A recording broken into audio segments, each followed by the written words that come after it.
The stagecoach smelled of stale whiskey, wet wool, and the grit that had hunted it across the plains for 3 weeks. When it finally groaned to a halt, the sudden silence was louder than the rattle of the wheels had been. "End of the line, ma'am," the driver called, his voice raw as burlap. "Rollins." Joanna stiffened. This wasn't Rollins. This was 2 buildings and a livery stable, huddled together as if for warmth against a wind that had no mercy. The sky was a hard, bruised gray, and the land was flat and brown clear to the end of the world. She gathered her valise, her hands clumsy with cold. She had to pry her fingers from the small, leather-bound Bible she'd held since Nebraska. Tucked inside the Bible was the letter, its creases worn through. It promised a modest home, a good-hearted man, and a new life in Wyoming territory. It promised a man named Jedediah Thorne. Her legs, weak from the journey, barely held her. She stepped down onto the frozen mud and pulled her thin shawl tight. The wind stole her breath. She was thinner than she had been when she left Illinois, the meager meals on the trail having whittled away what little softness she had. She stood alone, a small, dark figure against the immense, empty landscape. A man separated himself from the shadow of the livery. He was not the young rancher the letter described. This man was in his 30s, but the plains had carved him deeper than his years. He was tall and broad in the shoulder, but he moved with a stillness that was unsettling. His face was weathered brown, lined around the eyes and mouth by sun and silence. He watched her approach, his gaze level, offering no comfort. He wore a heavy sheepskin coat and a hat pulled low, and he didn't move to help with her bag. "Ma'am," he said. It wasn't a question or a greeting. It was just a fact. "Mr. Jedediah Thorne?" she asked. Her voice was a dry whisper. The man's expression flickered, something hard and pained. "Jedediah was my brother. He passed. I'm Levi Thorne." Joanna felt the blood drain from her face, leaving her skin tight and cold. The letter in her Bible suddenly felt like a stone. Oh, I am so sorry. The letter, it was from—" "Mary," he said, finishing her thought. He knew the letter. He looked away from her, toward the half-built structure that sat 100 yards from the stable. It wasn't a home. It was the skeleton of a home. Raw pine ribs stood waiting for walls that had never come. A smaller, finished cabin was attached to it, like a child hiding behind its parent. "My sister, she died 4 months back. Influenza." Joanna just stood there, the wind whipping her skirts against her legs. The hope she had carried, that thin, fragile thing, simply blew away. Levi Thorne scrubbed a hand over his jaw. He looked at her valise, then at her face, and a look of profound weariness settled on him. He had been expecting this, or at least dreading it. "She wrote to you before she passed," he stated. "She shouldn't have. I never sent for a bride." The words were blunt, not cruel, just true. He wasn't her intended. He was a stranger, and this half-finished house was his. I don't understand," she whispered. Though she did, she understood perfectly. She was baggage sent to the wrong address. He sighed, a plume of white vapor in the cold air. "Mary meant well. She wanted things different for me, but she had no right." He finally motioned toward the small, finished cabin. "You've come a long way. The stage won't pass back through for a week, maybe more if the snows come. You can have a meal and a blanket. Rest yourself. We can find what path you need to take when you've got your strength." He picked up her valise, his movements reluctant, and started walking. She had no choice but to follow. The inside of the cabin was clean but sparse. It was one room. A large, cold fireplace dominated one wall, a cast-iron stove another. There was a rough-hewn table with 2 chairs, a dry sink, and a bed in the far corner. It was a man's room, smelling of wood smoke, coffee, and leather. Levi gestured to the table. "Sit. I'll make coffee." He offered her a meal of cold venison and hard bread, which she choked down. He gave her a blanket, and then he waited, sitting across from her, his hands wrapped around a tin mug, his silence filling the small space until she thought she might shatter from the pressure of it. "Mr. Thorne," she began, her voice trembling. "About my path, I fear I have no other—" He looked at her. He truly looked at her then, and she felt the weight of her own past settle on her. She looked ruined, and she knew it. "What do you mean, no other?" he asked. "You must have people back east, a family, someone who sent you." "No," she said, the word catching in her throat. "There is no one. My father disowned me." Levi's expression didn't change, but his eyes sharpened. He'd seen folks running from things before. "I was married once," she continued, staring at her hands, which were twisted together in her lap. "To a man my father forbade. He was charming, and he was not a good man. He was a thief. He was caught." She took a shaky breath, forcing the words out. "He died in prison, in my father's town. A wife carries her husband's stain. I am not welcome in respectable homes. The letter from your sister was my only chance, my only way out." She looked up at him, her eyes dry. She had no tears left. "I have nowhere to go, Mr. Thorne. My name is spoiled. My only option was staying hidden. I thought Wyoming was far enough away to be hidden." Levi stared into his coffee mug for a long time. He was a man drowning in his own grief. And here she was, another body asking him to save her. He wanted to say no. He wanted to tell her the world was hard and he had no room for her troubles. But he looked at her, so thin and pale, clutching that Bible as if it could ward off the devil. She was just like him, marked by a past she couldn't outrun. He let out a long breath. "There's a spare room," he said, his voice flat. "It was Mary's. It's cold. The wall ain't finished." "I don't mind the cold," she said instantly. "I'll take my meals here," he went on, ignoring her. "You'll take yours there. I've got work. I expect you to make yourself useful. I can't afford to feed a passenger. I can work, I can cook, I can mend." He nodded once. "Sharp. We'll see. For now. You can stay for now." The winter set in that very night, as if it had just been waiting for her arrival. The wind howled, a high, lonely sound that seemed to come from inside the walls. The spare room was little more than a large closet, partitioned off from the main room by thin pine boards. A small cot was pushed against the wall, and the wind found its way through a dozen cracks. Levi gave her another blanket without a word. Joanna learned the shape of his silence. Levi Thorne was a man who had buried something deep, and he guarded the grave. She rose before him, stoking the fire in the main room stove, making coffee that was thick and bitter, the way he seemed to like it. She tried to be useful.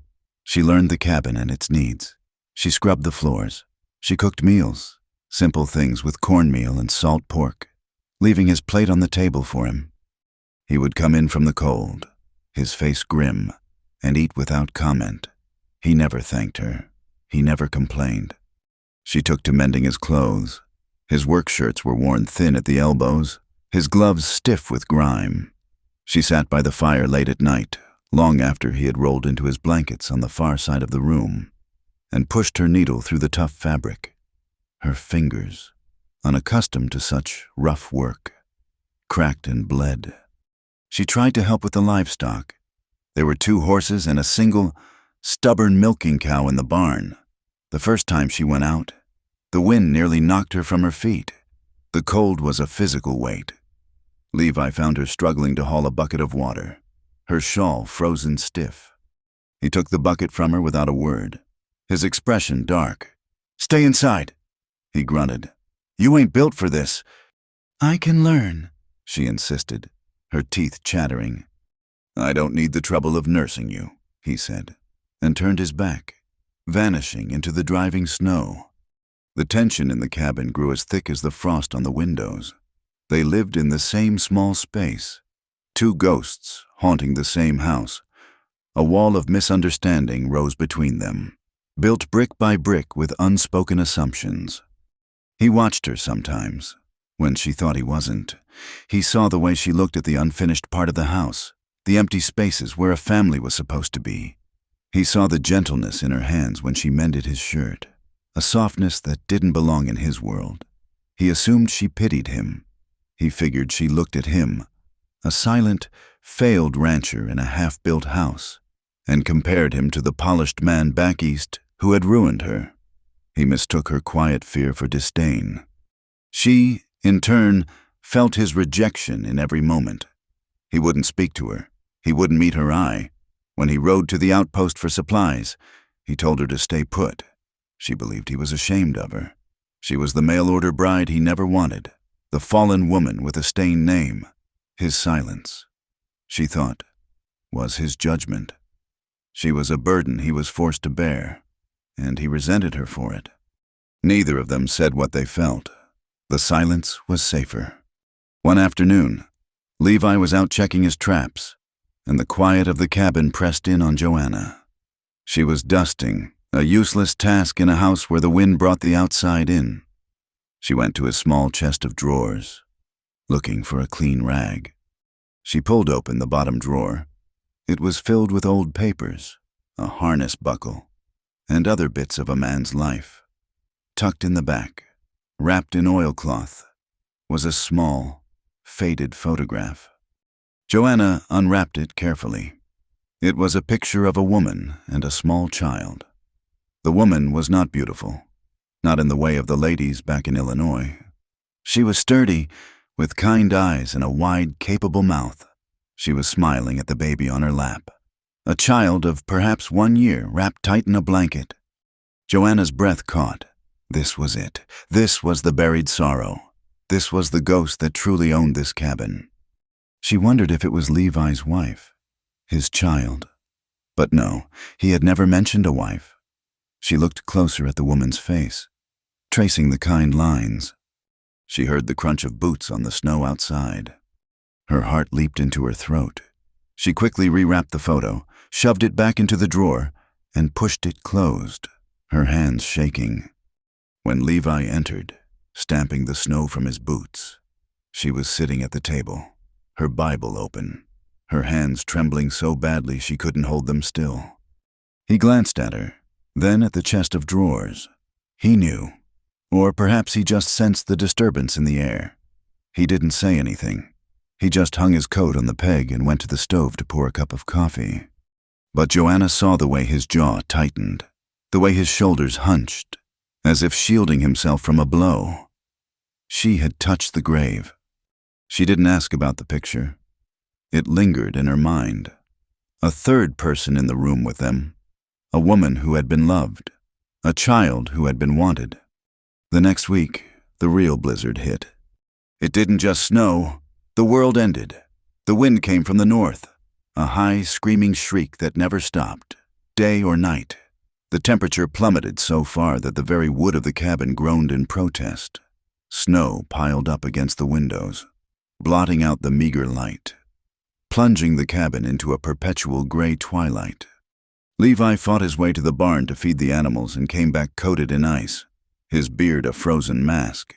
He secured the door, bracing it with a log.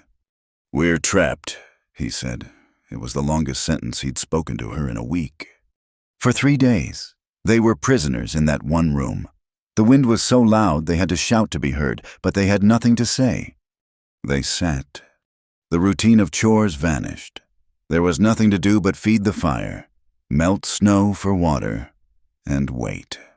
Levi sat by the hearth, whittling a piece of scrap wood, shaving off curls with angry, precise strokes. Joanna sat at the table, staring at the pages of her Bible until the words blurred. The silence between them became unbearable. It was no longer an absence of sound, but a living thing. It was heavy, charged with all the unspoken questions, all the grief, all the resentment. It was full of her past and his, full of the dead sister and the dead husband and the woman in the photograph. On the third night, The fire was burning low. The wind outside seemed to be clawing at the walls, trying to get in. Levi was staring into the flames, his face a mask of old pain. Joanna was huddled in her blankets at the table, her body rigid with cold and tension. She couldn't stand it anymore. The quiet was louder than the storm. She looked at him, this hard, silent man who was her only anchor in the world, and she felt the fragile truce they had built crumble to dust. They were just two people, trapped in the dark, waiting for the world to end. The blizzard didn't break. It paused, gathered its strength, and returned with a vengeance. For 3 days, the world had been a howling white void. On the 4th, the wind died to a whisper, but the cold deepened, settling into the bones of the earth. Inside the cabin, the temperature dropped until their breath plumed in the air, even near the stove. The perpetual gray twilight was a strain on the eyes and the spirit, but the worst part, for Levi, was the sound from the spare room. It had started on the 2nd day of the storm, a small, dry tickle in Joanna's throat. By the 3rd night, it was a cough. Now, on the 4th day, it was a raw, hacking sound that tore through the cabin's silence. It was the sound of the cold getting in, deep. Joanna was huddled on her cot, wrapped in every blanket she owned. But the partition wall was the north wall, and the frost on the pine boards was thick as a thumb. She coughed until her ribs ached, pressing a handkerchief to her mouth that did nothing to muffle the noise. She was mortified. Every bark was an admission of weakness, another way she was a burden. In the main room, Levi sat on his bed, cleaning a rifle he'd already cleaned twice.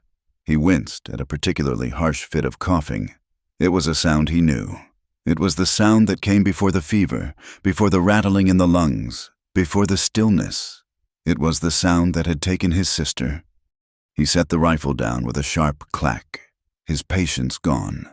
He got up, poked the dwindling logs in the stove until they sparked, and then he strode to the thin partition door. He didn't knock. "Ma'am," he said, his voice a low growl. She startled, pulling the blanket higher. "Mr. Thorne, you can't stay in here." He didn't look at her, instead glaring at the ice-caked wall as if it were a personal enemy. "You'll get lung fever." "I'll be fine," she whispered, her voice rough. "It's just a chill." "It is not just a chill," he snapped, his frustration making him sound crueler than he meant. "I won't have you dying in my house. It's too much trouble." He turned his gaze on her, his eyes hard in the dim light. "You'll take my bed. It's the warmest place. I'll take the floor by the stove." Joanna shrank back. The thought of lying in his bed, in the space that was so intimately his, smelling of him, was unthinkable. It was improper. More than that, it was a surrender. "No, I couldn't. I won't put you out of your own bed. Mr. Thorne, I will manage." He stared at her for a long moment, the muscle in his jaw working. She was the most stubborn, prideful, broken thing he had ever met. She would freeze to death before she accepted a kindness she thought she hadn't earned. "Fine," he said, the word like a chip of ice. "Freeze." He turned and went back to his side of the room. He slammed another log into the stove, took his whiskey bottle from the shelf, and sat down at the table, his back to her. Joanna pulled the blankets over her head, her body trembling, as much from his anger as the cold. She felt the sting of tears, hot and immediate, but she blinked them back. She would not cry. She would not be weak. She closed her eyes and willed herself to be warm, to be quiet. But the cold didn't listen to prayer. An hour passed. The last of the gray light faded. The storm, which had been holding its breath, let out a low, rising moan. The temperature inside the cabin dropped further. Levi hadn't moved. He was still at the table, the bottle untouched, listening. He heard her cough, a wet, rattling sound now. He heard the cot creak as she shivered, a violent, uncontrollable tremor. He was staring at the wood grain of the table when he heard it, a sound so soft he almost missed it. "Tap," Tap, tap. A small, desperate knock on the partition door. He was awake. Of course, he'd been awake this whole time. His entire body tensed, waiting for this. For what? He didn't know. Waiting for the coughing to stop, or for this. "What is it?" he asked the dark. The door creaked open. She was a shadow. A small, hunched shape, wrapped in a single blanket. She stood in the doorway. A ghost in her own house. "Mr. Thorne," she whispered, and her voice broke. He sat up in his bed. He hadn't been at the table. He'd gone back to his bed, to his own warmth, and tried to shut her out. He felt a sudden, sharp stab of shame. "What?" She didn't move. She just stood there, shivering, her gaze fixed on the large, warm bed he occupied. It was a proper bed, with a thick mattress stuffed with straw and feathers, piled with heavy quilts. It was an island of warmth in the freezing dark. She looked at it, and then at him, and a strange, broken sound came from her.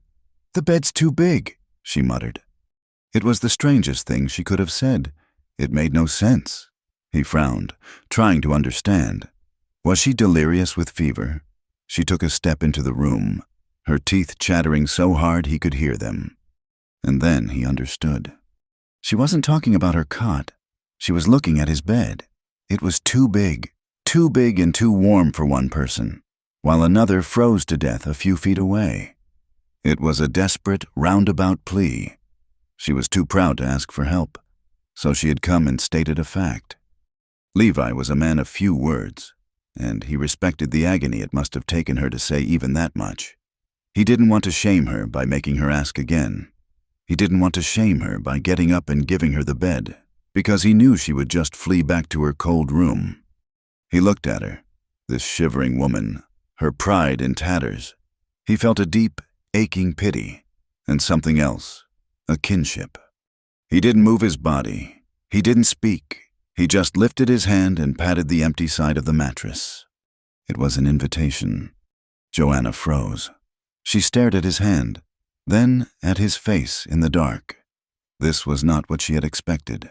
This was something else entirely. This was a line she had never thought to cross.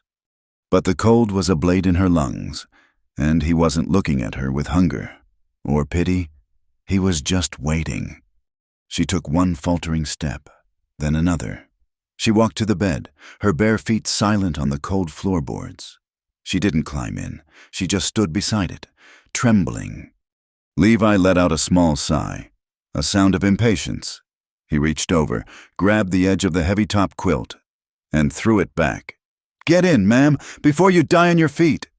She did. She slid under the quilt, her nightdress stiff with frost. She lay on the very, very edge of the mattress, as far from him as she could get, her body rigid. Levi pulled the quilt up, covering her shoulders. His hand brushed her arm, and his skin was shockingly warm. He didn't touch her again. He just settled back down, his hands behind his head, staring up at the dark ceiling. They lay stiff as two corpses, side by side, inches of cold mattress between them. The wind howled outside, clawing at the roof. The fire popped in the stove. And beneath the quilt, a slow, seeping warmth began to steal into Joanna's bones. It was the first time she had been truly warm in weeks. She smelled the scent of him on the pillows, wood smoke, pine, and clean sweat. It should have been frightening. But it wasn't. In the dark, surrounded by the storm, lying next to this silent, hard man, Joanna felt a strange, profound calm settle over her. She stopped shivering. Her breathing, which had been shallow and tight, eased. She closed her eyes. Beside her, Levi felt the rigid line of her body relax. He felt her breathing deepen as sleep, and warmth finally claimed her. He hadn't moved a muscle. He stayed on his side, listening to the storm, and to the quiet breathing of the woman in his bed. And he, too, felt a stillness he hadn't known since before Mary died. They slept. When she woke, the blizzard had passed. A weak, watery sunlight was streaming through the one clean window. She was alone in the bed. For a confused moment, she didn't know where she was. The bed was warm, the quilts heavy. Then she remembered. She sat up, her cheeks burning. Levi was at the stove, his back to her, making coffee. He was already dressed in his work coat. "Mr. Thorne," she said, her voice a croak. "Ma'am." He didn't turn around. "Your cough sounds better." "It is. Thank you." She clutched the quilt to her neck. I will get up." "Take your time," he said, pouring coffee into 2 tin mugs. "I'm checking the livestock. The snow's deep." He left one mug on the table for her, put on his hat, and left the cabin, letting in a swirl of bright, blindingly cold air. She dressed quickly, her hands shaking. She folded the quilts neatly, smoothed the pillow. She went back to her own cold room and tidied her cot, as if to erase the night. But something had broken. The silence that returned was different. It was no longer an unbearable pressure. It was just quiet. That night, he didn't motion for her to stay out of the spare room, but when she started to cough, just once, he looked up from the harness he was mending. "Don't be a fool, Joanna," he said. It was the first time he had used her name. She stopped, her hand on the partition door. She looked at his bed, then at the bedroll he was spreading on the floor. He hadn't invited her into his bed this time. He was giving it to her. She nodded, a small, grateful dip of her chin. "Thank you, Levi." It was the first time she had used his. She slept in his bed, and he on the floor, for the rest of the week, until the cold snap broke. And in the evenings, before they settled in, they started to talk. It wasn't much at first. He'd ask about Illinois. She'd ask about the ranch. "You're good with a needle," he said one night, watching her patch his coat. "My mother taught me. She said a lady must know needlework." Joanna smiled, a small, sad twist of her lips. "I don't think this is what she meant." "It's useful," he said. "My first husband, Samuel, he hated it," she found herself saying, the words coming out before she could stop them. "He said it was dull work. He liked things that were exciting." Levi stopped his whittling. He looked at her, waiting. And so she told him. She told him about Samuel, how charming he was, how he'd sweep into town with gifts and stories, how her father had seen the rot in him, but she had only seen the shine. "He was violent," she said, her voice flat, staring into the fire. "Not at first. At first, he was a dream, but dreams sour. He liked to drink. He liked to gamble. And when he lost, he would come home. And he would—" She didn't have to finish. Levi's knuckles were white on his knife. "He stole," she said. "He stole from my father's business partner, a large sum.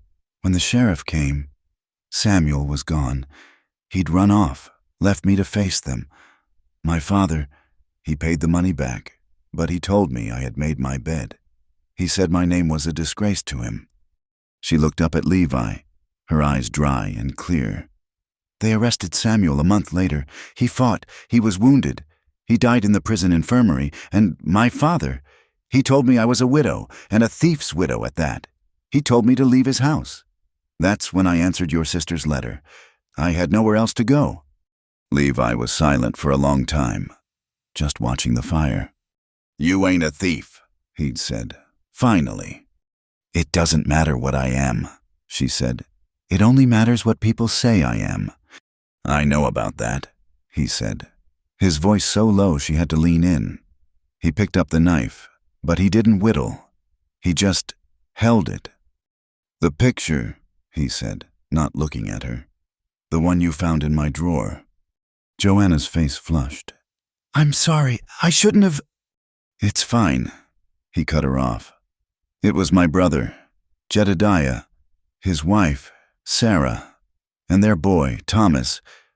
He paused. "Jedediah was my younger brother. Full of life. Like your Samuel, maybe, but good. All good." He pointed with the knife to the unfinished part of the cabin. This was all for them. I was building it for them. Jedediah was good with horses, but not with a hammer. I was building it so they could come live here, so he could help me run the ranch. "What happened?" she asked, softly. "The river," he said. "Last spring, we had a late thaw, snow melting too fast. The Laramie River was a monster. A neighbor's wagon, their child, a little girl, fell in. Jedediah went in after her." Levi's voice went rough. "He saved her, pushed her to the bank, but the current took him. It pulled him under. We didn't find him for 3 days." "Oh, Levi," she breathed, her hand going to her mouth. "Sarah," he said, his voice flat and dead. "The woman in the picture. I had loved her before she met Jedediah. I loved her, but he was the one with the words. He was the one who shone. I stepped aside. It was right. They were happy." He finally looked at Joanna. "When Jed died, I went to her. I told her I would care for her and the boy. I would finish the house. I would marry her if she'd have me." "And she wouldn't?" "She blamed me." His voice cracked. "Just once. She said I should have been there. I was mending fences on the North Ridge. I didn't even know. She said I was slow. She said Jedediah always rushed in, and I always held back. She said I let him die. She left, took the boy and went back to Ohio. I haven't heard from her since. She left me with this." He gestured to the half-built house. "And Mary, my sister, she saw me rotting. So she wrote that letter, trying to fix me, trying to bring life back to this place. And then she died, too." The emotional wall between them, that high, thick wall of silence and suspicion, didn't just soften, it crumbled. In the silence that followed, they weren't a gruff rancher and a ruined bride. They were just two people, sitting in a room, who had lost everything. The next day, the thaw came. The snow began to melt, and the world became a sea of mud. The barn roof, weighted with ice, had sprung a leak. "It needs patching," Levi said at breakfast. "I can help," Joanna said. "I can hold the ladder." He looked at her thin arms, and started to say no, but he saw the look in her eye, the same look he'd had, the need to work, the need to build something, instead of just sitting with the ghosts. "All right," he said. "Get your coat." They worked together all day. She held the ladder steady, her feet sinking into the mud, while he hammered new shingles on the roof. He taught her how to mix the tar, how to check the boards for rot. She learned quickly. She wasn't strong, but she was steady, and she wasn't afraid of the work. When they finished, they were both splattered with tar and mud, and they were bone-tired. "We did good work, ma'am," he said, looking up at the patched roof. "We did, Mr. Thorne," she replied, smiling. It was a real smile, and it lit up her whole face. He found himself smiling back, just a little. He started teaching her other things. He taught her to ride his old mare, a gentle gray horse named Daisy. He held the bridle, walking beside her, showing her how to hold the reins, how to sit. "You're a natural," he said one afternoon, as she trotted a small circle around the corral. She laughed, a sound as bright and surprising as a wildflower in the snow. "I'm just glad she's not as stubborn as your cow." Levi chuckled. It was a rusty sound, like a hinge that hadn't been used, but it was real. A few weeks later, they needed supplies. The roads were clear enough to get to the outpost. "I'll come with you," Joanna said, her chin set. "I'm tired of being cooped up." Levi hesitated. He knew what a small town was. He knew what folks would say, but he also knew she had a right. "All right, get your bonnet." The outpost, which was really just one general store and a saloon, was busy. Ranchers and trappers, in for the first time since the blizzard. When Levi walked in, with Joanna on his arm, the store went silent. Mr. Henderson, the store clerk, looked up. His gaze slid from Levi to Joanna, and his lip curled, just slightly. "Levi," he said, nodding. He turned to Joanna. "Ma'am." The word was polite, but his eyes were not. His eyes raked over her, noting her worn dress, her pale face. He'd heard the rumors. Of course. The mail-order bride who'd shown up for a dead man. Joanna felt her cheeks burn. She kept her eyes down, focusing on the list in her hand. Then the preacher's wife, Mrs. Davies, came around the aisle. She was a large woman, formidable in black bombazine. She saw them, and she stopped dead. She looked at Joanna, then at Levi, and then she pointedly turned her back on them, moving to the other side of the store. Joanna flinched as if she'd been struck. She tried to ask Mr. Henderson for flour, but her voice came out as a whisper. He made her repeat it, enjoying her discomfort. Levi stood beside her, his face like stone. He didn't say anything. He just gathered the supplies, paid, and motioned for the door. He didn't speak the entire ride home. He just stared straight ahead, his jaw set. Joanna sat beside him, the shame rolling off her in waves. He was silent. He hadn't defended her. He hadn't spoken up. He had just stood there and let them treat her like dirt. The old resentment came flooding back, colder than before. He was ashamed of her. Now that they were in public, he was ashamed. All their talks, all the shared work, it meant nothing. That night, the cabin was cold again. The silence was back, but this time it was angry. Joanna served him his supper. He ate without a word. She couldn't stand it. She stood by the fire, her back to him, her hands clenched. "Why did you let them do that?" she asked, her voice shaking. Levi stopped eating. "Do what?" "In the store. You stood there. You let them look at me like I was gutter trash. You didn't say a word." She spun around, her eyes flashing. "Are you that ashamed of me, Levi? Is my name so stained that you can't even stand next to me in a store?" Levi looked down at his plate. He had no words. He didn't know how to explain it, that his silence wasn't shame. It was a wall. It was the only way he knew how to survive. He thought his presence was defense enough. He thought standing with her was the same as speaking for her. He didn't know how to tell her that he was afraid of the town, afraid of what they'd say about him, afraid of what they'd do. He didn't know how to say, "I don't know how to fight for anyone anymore. Everyone I fight for leaves." So he said nothing. He just stared at his plate.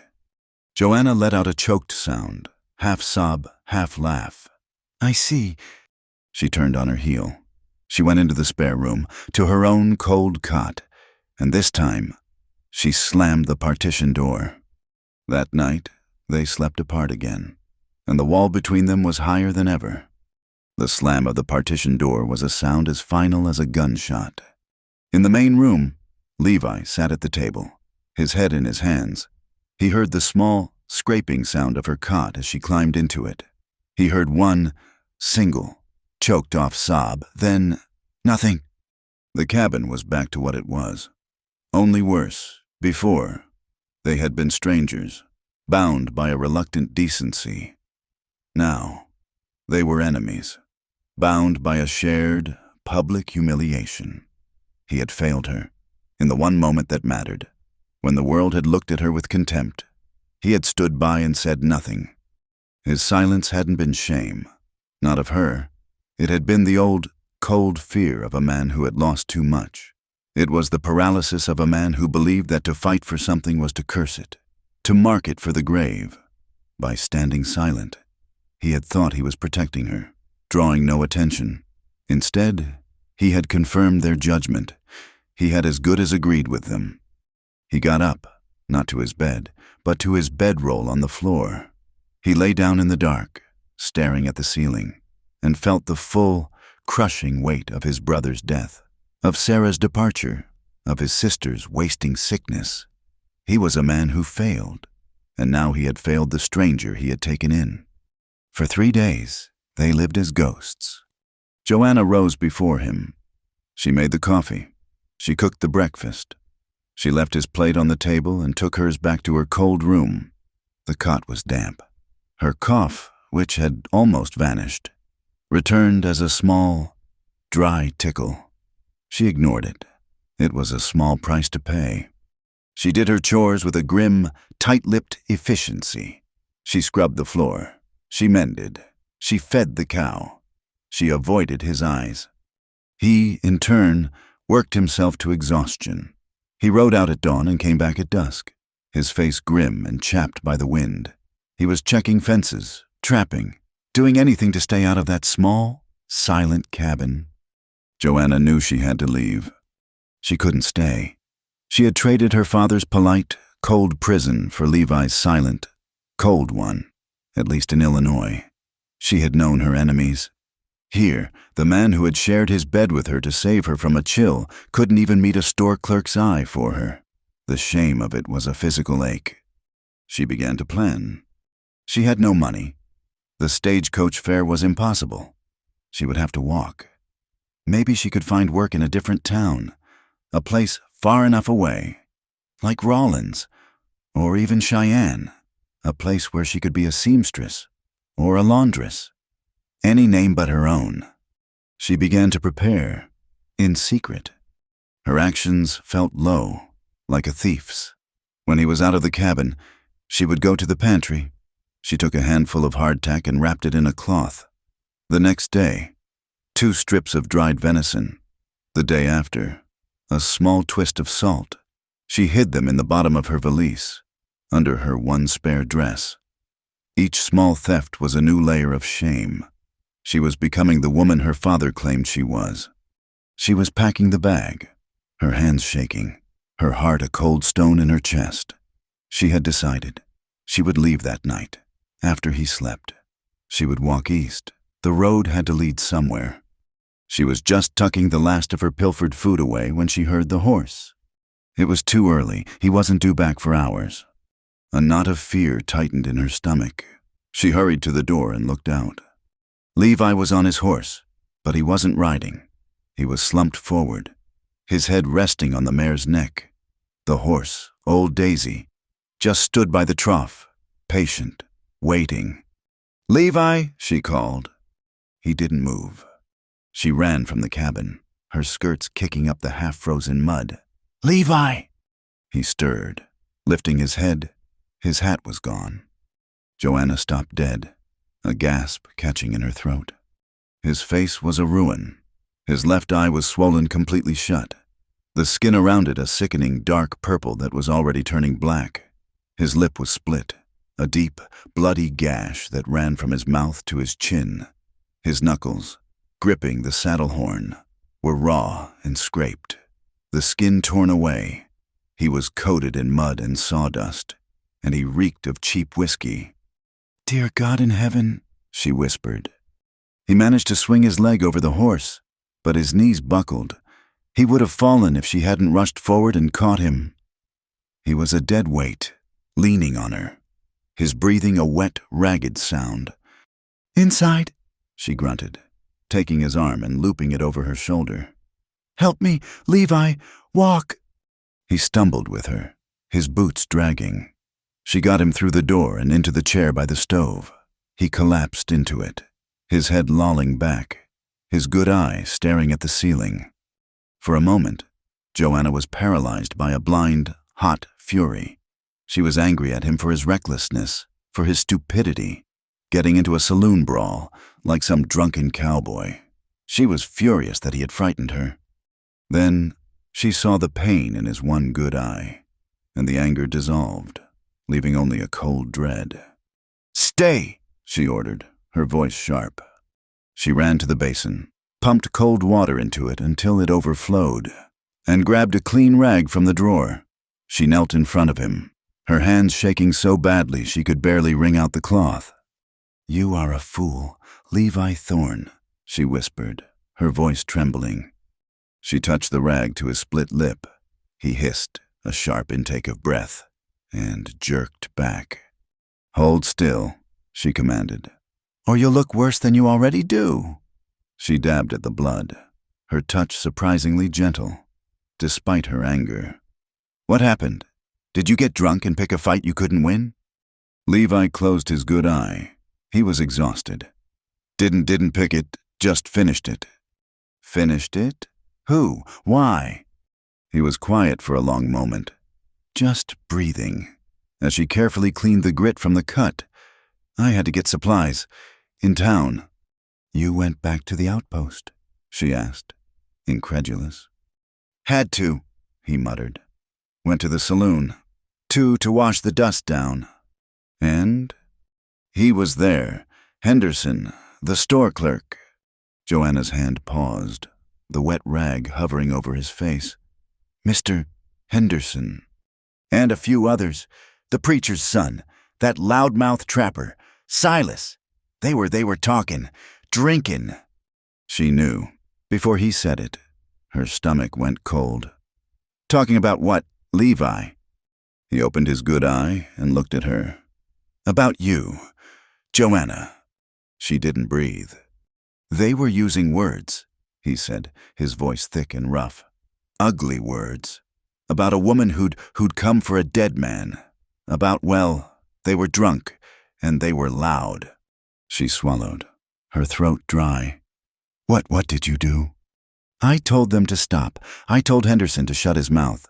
That he was talking about that he was talking about a lady."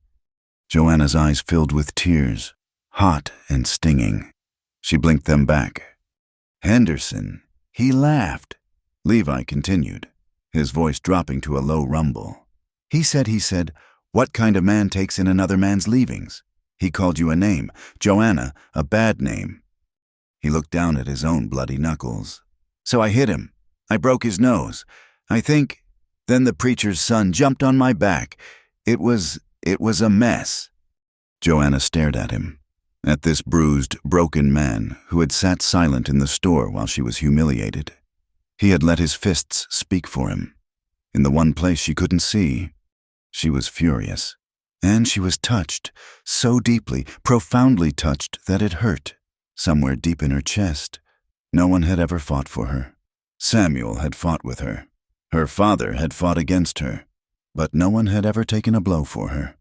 She dipped the rag in the cold water again and pressed it to his swollen eye. He winced.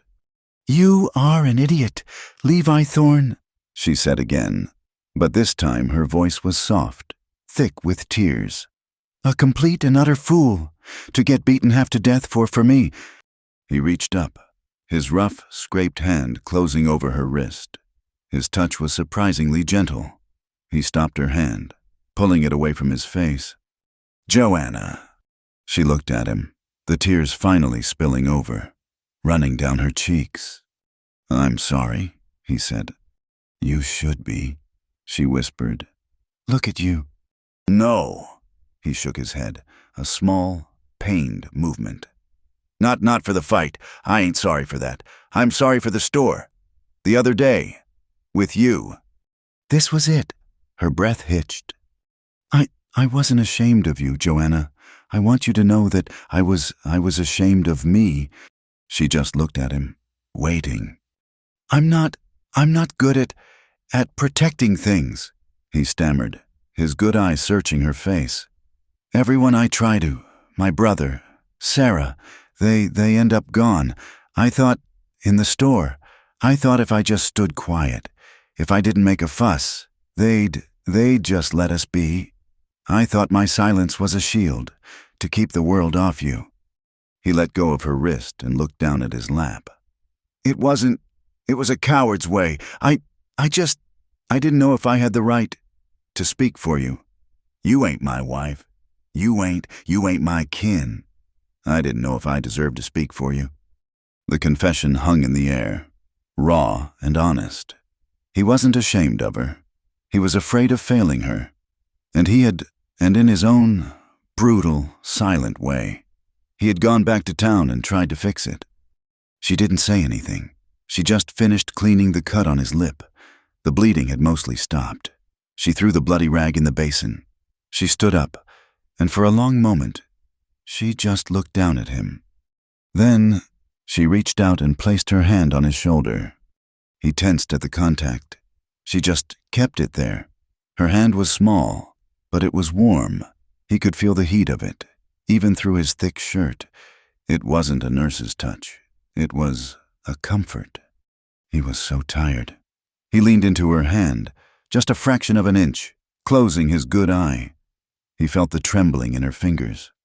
She let her hand rest there, on the solid, warm muscle of his shoulder. Longer than it should have. Longer than was proper. It was an anchor. He was real. He was bruised. And he was hers. In some strange way she didn't understand yet. Finally, she took her hand away. The air felt cold where it had been. "Go to bed, Levi," she said, her voice quiet. "The floor won't do tonight. Take your bed." "Joanna, Take the bed," she said, in a tone that brooked no argument. I'll unload the supplies from Daisy, and I'll fetch you some laudanum for the pain." He was too tired to argue. He nodded, and with a low groan, pushed himself up from the chair and stumbled to his bed, falling onto it without even taking off his muddy boots. Joanna watched him. Then she went to her own room. She knelt by her cot, pulled out her valise, and opened it. She looked at the small, secret stash of food, her escape. Slowly, piece by piece, she unpacked. She took the hardtack and the venison and the salt, and she returned every last bit of it to the pantry. She wasn't running, not anymore. The next day, the snow returned. It was a late spring storm, a final, spiteful blast from winter. The sky turned a dark, heavy gray, and thick, wet flakes began to fall, blanketing the mud, silencing the world. It trapped them again. But this time, it wasn't a prison. It was a sanctuary. Levi's face was a map of purple and yellow bruises. He was stiff, and his ribs ached when he breathed. He was in no shape to work outside. For 4 days, they were forced into stillness, and the rhythm of their life shifted. The silence came back, but it was a new silence. It was soft, comfortable. Levi stayed in his bed for the first day. Joanna cooked broth and brought it to him. She sat in the chair by the fire, mending, while he slept. On the second day, he was up, sitting at the table, his face turned to the fire. She brought her mending and sat across from him. Not in her room, at the table. They ate all their meals together. They talked, small things. "Snow's heavy," he'd say. "It's wet. It won't last," she'd reply. She was right, but it lasted long enough. One evening, Levi was trying to fix a broken leg on one of the chairs. His knuckles were still swollen, and he was clumsy. He fumbled the hammer, hitting his thumb. He let out a sharp curse, shaking his hand. Joanna, who was reading her Bible by the firelight, looked up. A small sound escaped her, a giggle. Levi looked at her. His good eye narrowed in offense. "It ain't funny." "It's a little funny," she said, a smile playing on her lips. "You, who fought 3 men, beaten by a chair." He stared at her, and then the bruised side of his mouth twitched. A low, rusty sound rumbled in his chest. It was a chuckle. It was the first time she had ever heard him laugh. The sound warmed the whole cabin. The small acts of care, which had once been chores, became something else. Joanna's boots, worn from the mud and snow, had begun to split at the seam. She came in one afternoon, her feet soaked and cold. That night, after she had gone to her cot, he was back on the floor. She was back in his bed, a silent, respectful arrangement. He took her boots. He sat by the fire, his bruised hands working slowly. He got his awl and a tough waxed thread, and he painstakingly restitched the seam. He worked the leather, softening it, and then he rubbed tallow into it, making it waterproof. He left them by the fire to dry. When she woke in the morning and saw them, whole and warm, she felt that same ache in her chest. She, in turn, found her own ways. She knew he loved that old mare. Daisy, The horse was his last link to his brother, the one living thing that had been with him through it all. One morning, when she was baking bread, she made a small, separate loaf.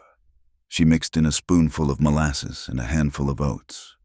Levi watched her from the cabin door. His arms crossed, he watched her go to the barn, holding out the steaming, sweet bread. He saw the old horse nuzzle her hand, and he saw Joanna stroke the mare's gray muzzle, her voice soft and cooing. He was watching her care for his world. The thaw came again, and this time it felt real. The world was a sea of mud, but there was a promise of green beneath it. The peace was broken by a knock on the door. It wasn't a stranger. It was a neighbor, Silas Croft. He was a decent man, a sheep rancher from 5 miles down the river. He was one of the few men in the territory who had always been civil to Levi. Levi opened the door. "Silas, come in." Silas took off his hat, his eyes flicking to Joanna, who stood by the fire. "Levi, ma'am." He nodded to her, his face grave. "Coffee?" Levi asked. "No, thank you. I can't stay. I was in Cheyenne. I came back through Rawlins. I saw something. Levi, I thought you ought to know." Levi tensed. He and Silas were not friends, not really. A visit like this meant trouble. "What did you see?" Silas twisted his hat in his hands. "I was at the territorial office. There was a notice, a legal notice, with a bounty." "Bounty?" Levi's hand went to his belt, where his knife always hung. "For who?" Silas looked at Joanna, his face full of a deep, sorrowful pity. "For her, Levi, for Mrs. Joanna." Joanna felt the blood drain from her face. She gripped the back of the chair. What do you mean?" "It's from Illinois," Silas said, his voice low. "From your father. A man named Arthur Covington. He's filed a claim. Ma'am says you're a fugitive." "A fugitive?" she whispered. The word was ugly. Says you stole from him. Money, jewelry, a significant sum. He's put up $500 for your return." $500? It was a fortune. It was enough to make any man a hunter. "That is a lie," Joanna said, her voice shaking with a sudden, cold rage. He disowned me. I took nothing. I took my clothes and my mother's Bible." "I believe you, ma'am," Silas said, his eyes kind. "But this is a binding warrant. It's legal. And $500. Men will be looking. Bounty men. They get that notice in Rawlins. They'll come here. They know this is where you were headed. I just thought you should be prepared." Levi stared at the floor, his face pale beneath the bruises. He nodded once. "I'm obliged. Silas?" Silas put his hat on. "You be careful. Levi, folks in town are already talking. After your disagreement at the saloon, they'll put 2 and 2 together. They'll know she's the one on the notice." He left, closing the door softly behind him. The cabin was silent. The only sound was the drip, drip, drip of melting snow falling from the eaves. "He'll send them here," Levi said, his voice flat. "He'll use the law to drag you back, to punish you." Joanna was trembling. After everything, after she had finally found a place to rest, her father, reaching across 1,000 miles to pull her back. Levi began to pace. 1 step, 2 steps. He stopped, his back to her. "I have a friend, up north, near the Canadian line, a trapper, name of Elias. He'd take you in. No one would ever find you there." He turned around. "I can take you. We can pack the horses. We can leave tonight." She stared at him. He was offering to give it all up.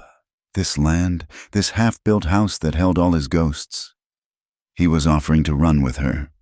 She looked at him, at his bruised face, his earnest, desperate eyes, and she saw the strength he didn't even know he had. "No," she said. His face fell. "Joanna, you don't understand. These ain't neighbors. These are bounty men. They get paid to be cruel." "No, Levi." She stood up. her voice clear and strong. It didn't tremble. "You don't understand. I have been running my whole life. I ran from my father's house into Samuel's arms. I ran from Illinois to Wyoming. I was packing to run away from you. That day you came back from the fight." She took a step toward him. "I am tired of running. This is the only place in my entire life that hasn't felt like a cage. I won't run from it." Levi was stunned. He watched her, this small, thin woman, who had seemed as fragile as spun glass, and she was standing here, ready to face down armed men. She had more grit than any man he knew. He walked to the window, looking out at the muddy yard, at the half-finished skeleton of the house his brother would never live in. "If you stay," he said, his voice rough, "they will come." "Then let them come," she said, standing beside him. He turned to her, the last of his walls, the last of his fear. It just gave way. He was tired, too, so tired. "Joanna," he said, his voice quiet, "if you stay, then stay properly." She frowned, confused. "What do you mean?" "I mean, as my wife." He saw the flicker of alarm in her eyes and rushed on. Not because I need help with the ranch. Not because I need a cook. Or," he faltered, the words catching in his throat, "or a woman in my bed." He took a breath, forcing himself to be as honest as she was. "I'm asking you to stay, Joanna, because I don't want to eat alone anymore." It was the simplest, most honest proposal in the history of the world. He wasn't offering her passion or riches or an easy life. He was offering her his table. He was offering her his name as a shield. He was offering her belonging. Joanna looked into his eyes, his one good eye and one swollen, bruised one, and she saw the man he was, a man who had been beaten down by life, but who had gotten up and fought for her, a man who was just as broken and just as lonely as she was. She didn't cry, she didn't smile, she just nodded. "Yes," she whispered. "Yes, Levi." He let out a breath he felt he'd been holding since Jedediah went into the river. He didn't move to kiss her. He didn't move to hold her.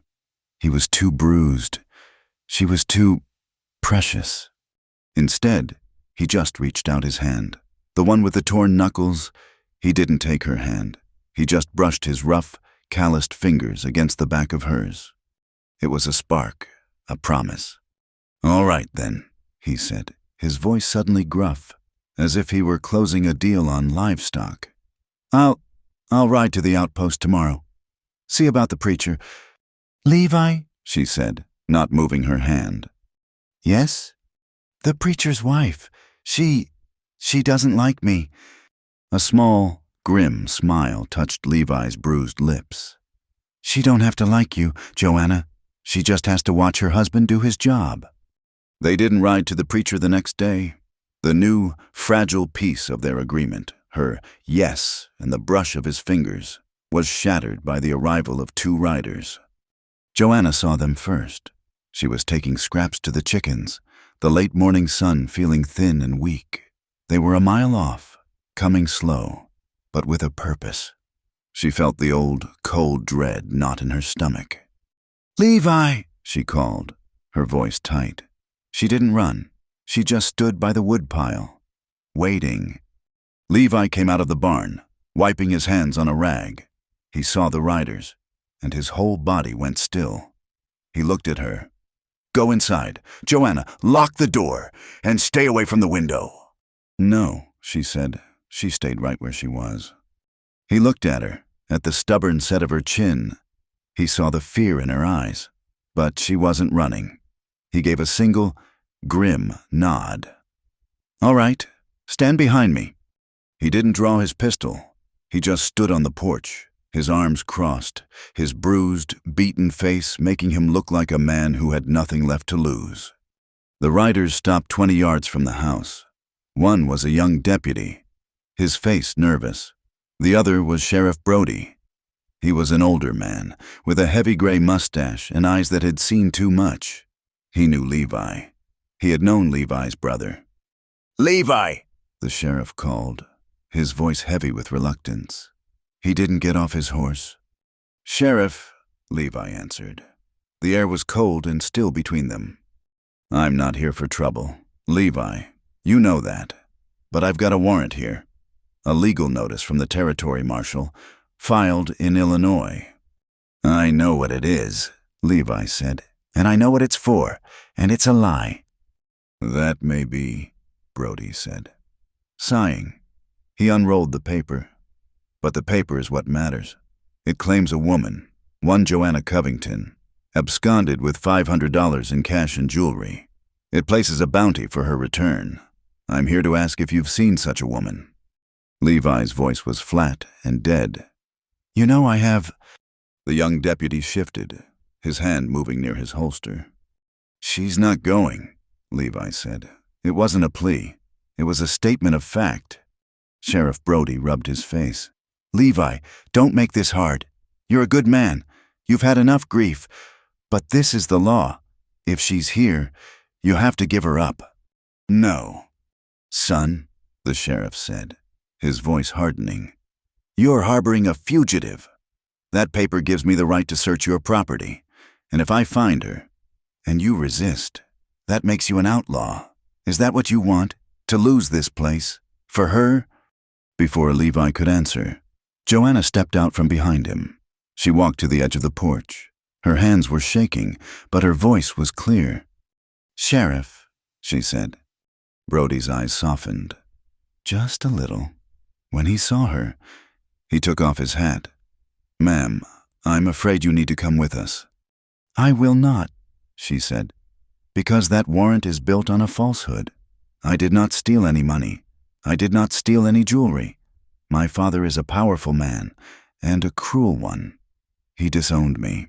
This is his way of punishing me for leaving, of ruining my name so I can never be safe." "I understand, ma'am, but I can't just take your word against a legal warrant." "I did take one thing," Joanna interrupted. She looked at Levi, then back at the sheriff. "One thing, and it wasn't his to begin with." "What was that, ma'am?" "A photograph, a small tintype of my mother. She passed when I was a girl. It was the only one I had, my father. He kept it locked in his desk. When I left, I took it. That is the only theft I'm guilty of. Sheriff, a picture of my own mother, who he threatened to burn, to hurt me." The cabin was silent. The young deputy looked at the ground. Sheriff Brody stared at Joanna for a long, long time. He saw the truth in her face. He saw the desperate, honest terror. And he saw the hard, protective stance of Levi Thorne, a man he knew to be truthful to a fault. He rolled the paper back up. "Ma'am," he said, his voice quiet, "a photograph is not $500 in jewelry. This warrant, it smells bad. I'll tell you what I'm going to do. I'm going to ride back to Rawlins. I'm going to send a telegraph to the marshal in Illinois. I'm going to report that the fugitive was not found at this location." Levi let out a breath he didn't know he was holding. "But hear me, Levi," the sheriff said, pointing a finger. "That bounty is still active. There are men in this territory, bad men, who will not knock, they will not ask, they will just come. You are not safe, and she is not safe." "I'll keep her safe," Levi said. "See that you do," Brody said. He put his hat back on. "And one more thing. The men you fought in the saloon, Henderson and the others, they are pressing charges for assault." Joanna's stomach dropped. "But," the sheriff continued, "I am inclined to believe your story, that they attacked you after you defended this lady's honor. It seems to me, if a man is willing to stand on his own porch and defy the law for a woman, he's probably telling the truth about a saloon fight. I am losing the paperwork. For now. But Levi, do not come to town. You understand me. You stay on your land. You let this cool down, or I cannot protect you." Levi nodded once. "Thank you, Brody." The sheriff just nodded, turned his horse, and he and the deputy rode away. Joanna sagged against the porch post, her legs suddenly weak as water. It was over. For now. Levi watched them until they were dots in the distance. He turned, his face dark, his bruises looking stark in the pale light. He didn't go to Joanna. He didn't comfort her. He strode past her, into the barn. She heard him saddle Daisy. "Levi?" she called, following him. He was checking the cinch, his movements angry and sharp. "Where are you going? The sheriff said to stay here." "The sheriff is wrong," Levi said, his voice a low growl. "He stopped the law. He can't stop the gossip." "What are you doing?" "The root of this, it ain't just your father. It's here. It's that preacher and his wife. They're the ones poisoning the well. They're the ones feeding Henderson the words he uses." "Levi, no, you can't. They'll arrest you. After that fight." "They can try." He swung up onto the mare. He looked down at her, his face a mask of cold fury she had never seen. "I stood silent in that store once. Joanna, I let them shame you. I am not doing it again. This ends today." He rode out, not fast, but at a steady, relentless trot, heading straight for the outpost. Joanna was sick with worry. He was walking back into the fire. He was bruised and angry, and he was going to be arrested, or worse. She paced the small cabin, from the door to the window, watching the empty road, praying to a God she wasn't sure listened anymore. Levi rode into the outpost. It was quiet. He saw Henderson, his nose thick with white bandages, watching him through the general store window. Henderson ducked back, out of sight. Levi didn't go to the store. He didn't go to the saloon. He rode straight to the small, white-painted church and tied Daisy to the hitching post. He walked up to the preacher's house next door and pounded on the door. "Mrs. Davies opened it. Her face was a sour, pinched mask of disapproval. "Mr. Thorne, we have nothing to—" "I'm here to see the Reverend," Levi said, his voice cutting through her. He didn't wait for an invitation. He stepped past her into the neat, dark parlor. Reverend Davies came out of his study, a small, nervous man who was perpetually rubbing his hands together. "Levi, my good man, this is not a good time." "You're going to make time," Levi said. He stood in the middle of the room, his beaten face a shocking contrast to the tidy doilies. "I'm only going to say this once." He turned and walked back to the front door. He opened it wide, so his voice would carry across the dirt road, to the store, to the saloon, to anyone who was listening. "Reverend," Levi said, his voice booming, not with a shout, but with a cold, clear power. "You and your wife, you have been spreading rumors. You have been speaking ill of the woman at my home. You have been calling her names. You have been fueling the gossip that got my face beaten and her name dragged through the mud." "Now, sir, I only speak God's truth," the preacher stammered. "Then you speak this truth," Levi bellowed, taking a step toward him. "The woman at my ranch, Joanna Covington, is my bride. She is under my protection. And the next man, woman, or child in this town who slanders her name, who speaks one foul word against her, will not answer to me." He jabbed a finger at the preacher's chest. "They will answer to the law. I will ride to Cheyenne myself, and I will file a suit for defamation of character against any person who speaks ill of her. You tell your wife. You tell your flock. You tell Henderson. You stop slandering my bride. Do you understand me, Reverend?" The street was dead silent. Mrs. Davies was as white as a sheet. The Reverend, his face sweating, just nodded, his mouth opening and closing without a sound. Levi stared at him for 1 second longer. Then he turned, walked out the open door, got on his horse, and rode away. He got back to the cabin as the sun was bleeding out, painting the gray sky in shades of bruised purple and blood orange. He was exhausted. The fury had left him, leaving only a deep, aching weariness. He pushed open the cabin door. The main room was empty. The fire was low. "Joanna?" He heard a small sound from her room. The cold room. He walked to the partition. The door was open a crack. He pushed it. She was on the cot, curled into a tight ball, wrapped in every blanket she owned. She was trembling, her whole body shaking, not from the cold, but from sheer, bone-deep terror. She had been sitting there for hours, imagining him dead, or in a cell. The sheriff, her father, the bounty, the fight, and now this. It had broken her. He knelt by the cot. "Joanna." She looked up at him. Her face was pale, her eyes wide and haunted. She looked like a child.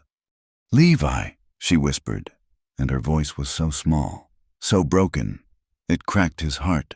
She looked around the tiny, freezing room, at the ice on the walls, and then at him. "The bed's too big again," she whispered. He didn't hesitate. He didn't speak. He didn't pat the mattress. He reached down and, with a gentleness that belied his rough hands, he scooped her up, blankets and all. She was light as a sparrow. She let out a small, broken sound and buried her face in his shoulder, clutching his shirt. He carried her out of the cold room, into the main room. He walked to his bed. He didn't put her in it. He sat on the edge of it, holding her, rocking her, just for a moment, as if she were a child who'd had a nightmare. "It's all right," he muttered, his voice rough. "It's done. I'm here. It's all right." He pulled back the covers. She slid in, her eyes never leaving his face. He pulled the quilts up to her chin. Then he took off his hat and his gun belt, letting it fall to the floor.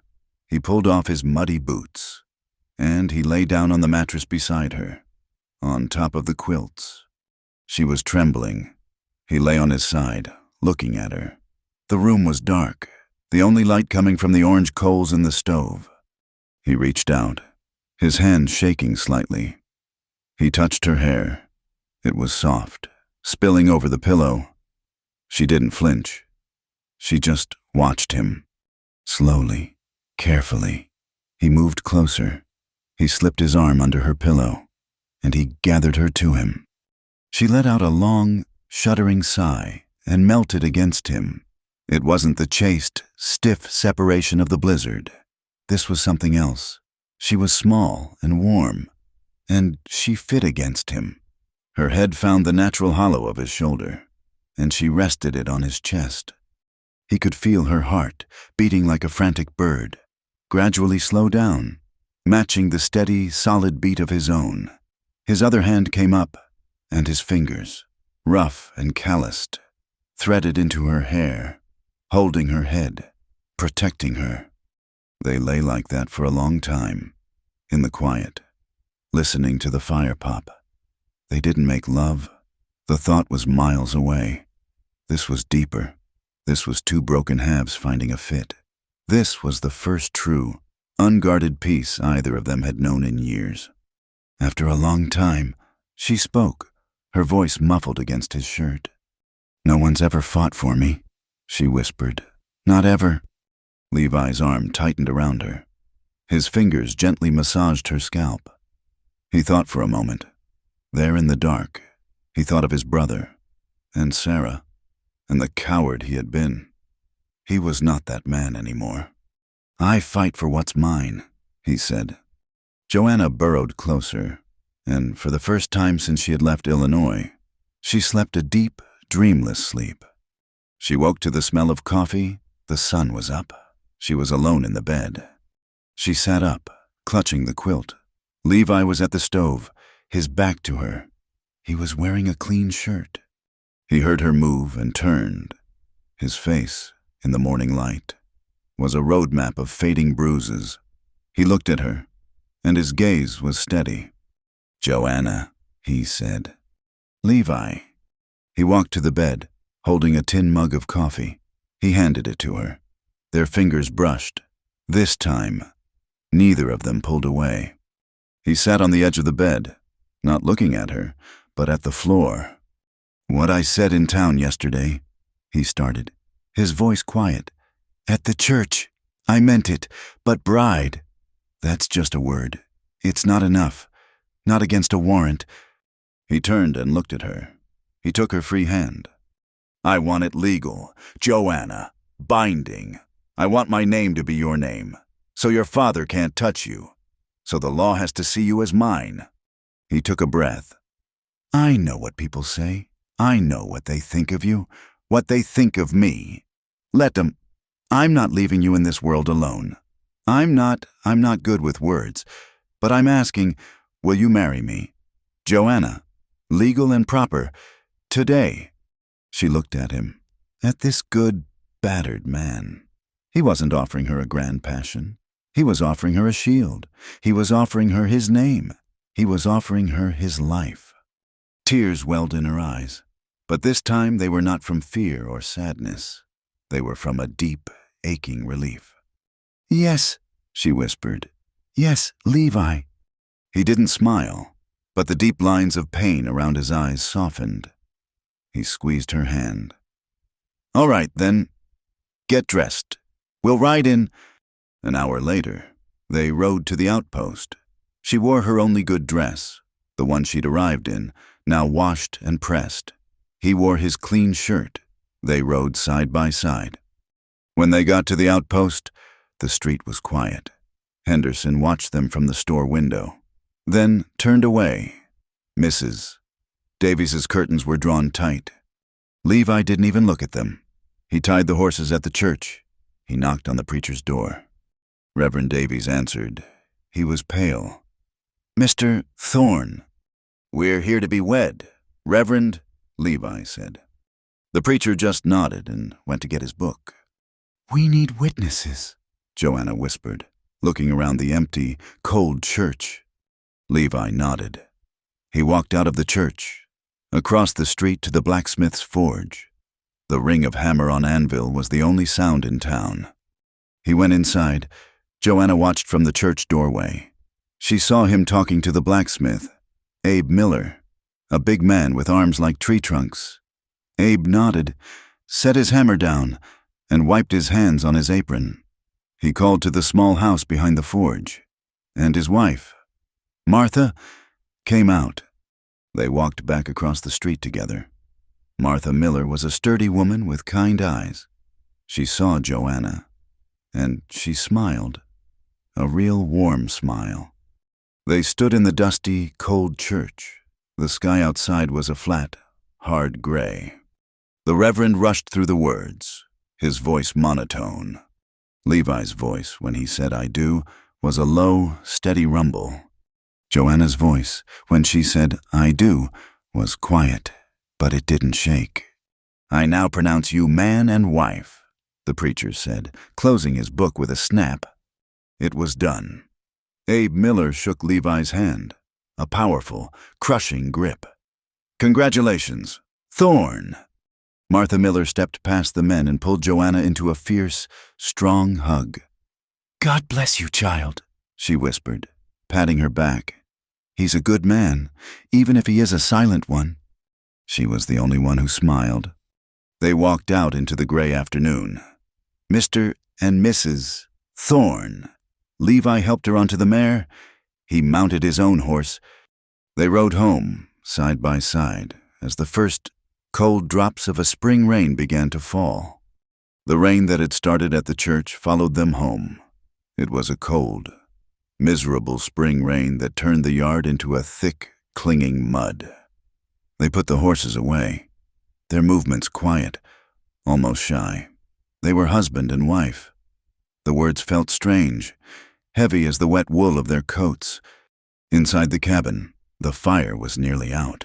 Levi knelt and, with skill and patience, coaxed the embers back to life, adding small bits of kindling until a weak flame sputtered. Joanna made coffee, her hands moving with the familiar, steady rhythm of her chores. But nothing was familiar. They drank their coffee standing by the new fire, not looking at each other. The light was fading. The single room of the cabin felt smaller, and at the same time, impossibly large. "Well," he said, setting his mug on the mantel, "we're wed." "Yes," she whispered. He looked at her damp hair, her pale face, her hands wrapped around the warm tin mug. He looked at the main bed, his bed, and then at the cold, dark partition of her spare room. You'll take the bed, he said, his voice gruff. It's warmer. I'll take the floor. It's no different. But it was different. She was his wife. He had spoken for her. He had fought for her. He had given her his name. She could not, would not, let him sleep on the floor like a hired hand. No, she said, her voice quiet but firm. She set her own mug down. You will not. A man does not sleep on the floor of his own home, not on his wedding night. Levi's face, still bruised, flushed a dark red. Joanna, I didn't marry you for that. I won't force you. I just wanted you safe. That's all. I know, she said. She looked at the bed, then at him. It's a large bed. Levi, we slept in it before, during the storm. He remembered. The rigid line of her back, the inches of cold mattress between them. It's big enough for two, she finished, her voice barely audible. He nodded, not able to speak. They prepared for bed in a stiff, awkward silence. She went behind the partition to change into her nightdress, her fingers fumbling with the buttons. He turned his back, pulling his shirt off, his own hands clumsy. He kept his long johns on, for warmth and for decency. When she came out, her hair brushed and loose over her shoulders. He was already in the bed, on his side, his back to the room. She hesitated, her feet cold on the floorboards. Then she blew out the lamp. In the dark, she slid under the covers, staying on the very edge. Just as she had before, the mattress dipped. He didn't move. The only sounds were the rain on the roof and the pop of the fire. They lay there, two still figures, separated by a foot of mattress and a lifetime of pain. After a long time, she began to shiver, not from the cold, but from the simple, crushing tension of it all. She felt the mattress shift. He was turning over. She tensed, her eyes squeezed shut. She felt his hand, large and calloused, land not on her waist or her arm, but on her hand, which was clenched by her side. His fingers gently uncurled her fist, and he laced his hand with hers. He didn't pull her closer, he just held her hand. Go to sleep, Joanna, he whispered into the dark. You're safe. His hand was so warm, so strong.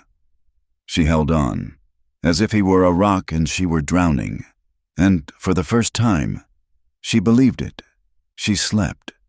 The spring thaw, when it truly came, was not a gentle awakening.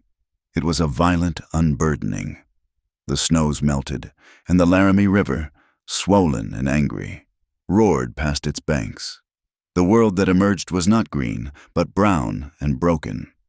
The hard winter had taken its toll. The high ridge had protected them from the worst of the winds. But the land was a wreck. Fences are down, Levi said, standing on the porch, staring at the valley. The whole south pasture line is gone, washed right out. Joanna stood beside him, her shawl pulled tight. The corral looks like a lake. It was worse than that. The shed roof had collapsed under the snow. The creek had flooded the root cellar, ruining the last of their potatoes. And one of the new calves, born during the last cold snap, was sick. It had a rattling cough, the same sound she remembered from her own cold room. Levi looked at the long, long list of repairs, and for a moment, Joanna saw the old despair on his face. This was too much. It was too much for one man. Well, she said, her voice practical, pulling her shawl tighter. It won't fix itself. Where do we start? Levi looked at her. Joanna, this is hard labor. This is digging post holes in frozen mud. This is hauling timber. It's not work for a wife, she finished for him, a small, sharp edge to her voice. It is our land. Levi, it is our fence. I am not a porcelain doll. I am not afraid of mud. She went inside and came back out, tying her hair up in a scarf and pulling on the boots he had fixed for her. Show me where the post holes go. He stared at her. Then a slow, reluctant smile touched his bruised lips. "All right, get the shovel." They worked. They worked side by side, from the first gray light of dawn until the last purple light of dusk. The work was brutal. It was cold, and it was wet. Joanna was not strong, but she was relentless. She learned to hold the fence posts plumb, bracing them with her whole body, while Levi packed the dirt and rock around them. Her hands, which had been soft and pale, became raw, then blistered, then calloused. She didn't complain. He taught her to stretch the wire, to use the heavy cutters. She would pull, her heels dug into the mud, her face set in determination, until he had it nailed fast. At night, they would fall into the cabin, too tired to speak. They would wash the mud from their hands and faces in the same basin, sharing the towel. They would eat a silent, heavy supper, and then they would fall into bed. Those nights, there was no stiffness. There was no space between them. They were two exhausted bodies seeking warmth and rest. She would curl against his side, her head on his shoulder, and he would throw a heavy arm over her, holding her close, and they would be asleep in an instant. The sick calf was her project. Levi was too busy with the fences. "It's lung fever," he said, shaking his head. "It won't make it." "It will," she said, her chin set. She moved the calf into the barn, into old Daisy's stall for warmth. She sat with it, rubbing its chest, forcing a thin mixture of warm milk and a little of Levi's whiskey down its throat. She stayed up all one night, huddled in the hay, refusing to let it die. Levi came out before dawn, a lantern in his hand. He found her asleep, her head resting on the calf's small, thin flank. The calf was breathing, not rattling, just breathing.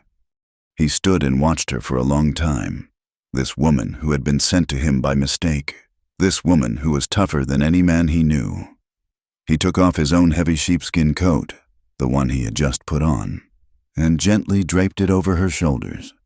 He went back to the house to make her coffee.